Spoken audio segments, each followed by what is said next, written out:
പപ്പേട്ടൻ്റെ എഴുത്തിനോടൊപ്പം ഏതാണ്ട് 8 മാസം ഞാൻ സഞ്ചരിച്ചതാണ്. ആദ്യം ഒറ്റയടിപ്പാതകൾ, അത് പിന്നെ അതിൻ്റെ എഴുത്തുകാരൻ തന്നെ സംവിധാനം ചെയ്യുന്നു എന്ന് പറഞ്ഞപ്പോൾ ആ പദ്ധതി ഉപേക്ഷിക്കേണ്ടി വന്നു പപ്പേട്ടന്. അത് കഴിഞ്ഞിട്ട് ഈ DPI ജംഗ്ഷനിലുള്ള ഫ്ലാറ്റിലിരുന്നാണ് പപ്പേട്ടനത് എഴുതുന്നത്. അപ്പോൾ ഞാൻ ട്രിവാൻഡ്രത്ത് മറ്റു ഷൂട്ടിങ്ങുകൾക്ക് വരുന്ന സമയത്തെല്ലാം പപ്പേട്ടൻ വിളിച്ചിരുത്തി ഇതിൻ്റെ ഒരു വളർച്ച അത് വളരെ വൈകാരികമായിട്ട്, അത് നരേന്ദ്രനോ അല്ലെങ്കിൽ ജയറാമിൻ്റെ കഥാപാത്രമോ ശോഭനയുടെ കഥാപാത്രമോ വിദ്യാമ്മയുടെ കഥാപാത്രമെന്നോ ഒന്നും പറയാതെ ഇതിങ്ങനെ ഒരു എനാക്ട്മെൻ്റ് ഉണ്ട് പുള്ളിയുടെ ആ റൂമിൽ തന്നെ.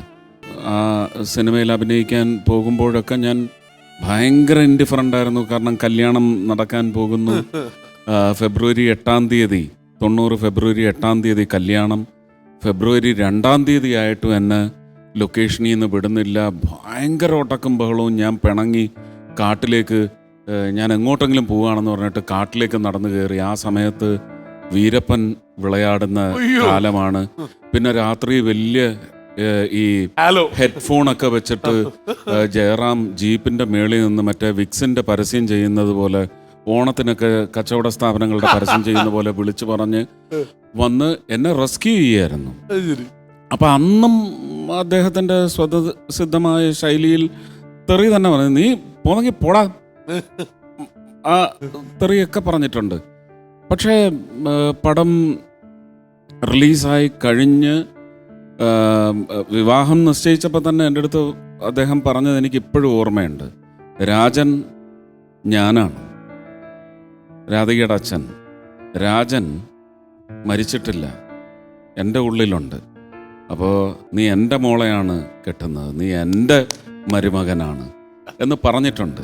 അപ്പോൾ എനിക്കെന്തോ ഇതൊരു ഭയങ്കര ഒരു എന്താ ഇങ്ങനെ ഒരു വാസിലേഷൻ പോലെ തോന്നിയിട്ടുണ്ട്. അങ്ങനെ പറയുകയും ആ കല്യാണം നടക്കുന്ന പീരീഡിൽ സിനിമയിലെ ഭാര്യ എന്നെ അറിയാതാവുകയും ഇതെനിക്കെന്തോ അറം പറ്റുമോ എന്നുള്ള ഭയങ്കരമായ ഒരു ഭീതി ഉണ്ടായിരുന്നു. എനിക്ക് തോന്നുന്നു അതിൽ നിന്നായിരിക്കണം ഞാൻ അത്രയും. പക്ഷെ കല്യാണം കഴിഞ്ഞ് ബോംബെ പോർഷൻ ഷൂട്ട് ചെയ്യുന്ന സമയത്തൊക്കെ ഞാൻ വളരെ നോർമലായിരുന്നു, ഭയങ്കര ഫ്രണ്ട്ലി ആയിരുന്നു. പടത്തിൻ്റെ ഫൈനൽ മിക്സിങ് കഴിഞ്ഞ് അവസാനത്തെ ഒരു പോർഷൻ, ഒരു ഫുൾ മാഗസിൻ 420 അടി ഫിലിം ഷൂട്ട് ചെയ്തത് ഇതിനകത്ത് ഡബ്ബിങ്ങിന് ചെല്ലുമ്പോഴും ഉണ്ടായിരുന്നു. പക്ഷേ ഡബ്ബിങ്ങിന് അത് കാണിച്ചില്ല. മിക്സിങ് കഴിഞ്ഞ് എന്നെ വിളിച്ച് പറഞ്ഞു, ഞാൻ അത്രയും പോർഷൻ വേണ്ടാന്ന് വെച്ചു. കാരണം ഇത് ഞാൻ ആ നടന്ന് പോയി ആ വണ്ടിയുടെ ഒരു ഷോട്ടും കഴിഞ്ഞിട്ട് വരുന്ന ഒരു പോർഷനാണ്.